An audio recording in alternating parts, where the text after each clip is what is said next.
अस्सलाम वालेकुम भाईजान। मियाँ मेरा फोटो हो गया। मेरी एक बेटी है जो ऑपरेशन होया रसोलियां तो मेडिसिन लैन वास्ते पैसे किसी ने कुछ नहीं है। बड़े परेशान हालात बहुत खराब ने। घर भी नहीं असीं लै सकदे, किराए के मकान ते रैह्ने उत्थों भी सानूं जवाब हो गया किराया भी नहीं असीं भर सकदे। मियाँ मेरा फोटो हो गया। एक ही बेटा मेरा तो छोटा है तो भैनां वड्डियां ने ते बेटी मेरी रसोलियां दा ऑपरेशन दवाइयां वगैरह लिख के दित्तियां नहीं जा रही बहुत महंगी। मेहरबानी को कराओ। गरीब लोग दवाई नहीं लै सकते, तुहाडी मेहरबानी को दवाइयां लै।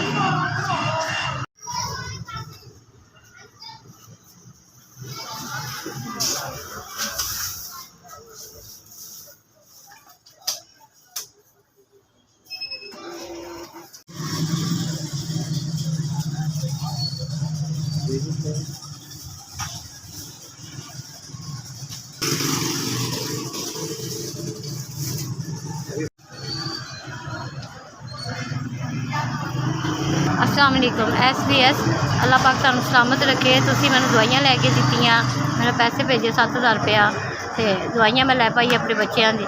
अल्लाह पाक तुहाडी जिंदगी तंदुरुस्ती रखे। अल्लाह पाक ज़्यादा रखे।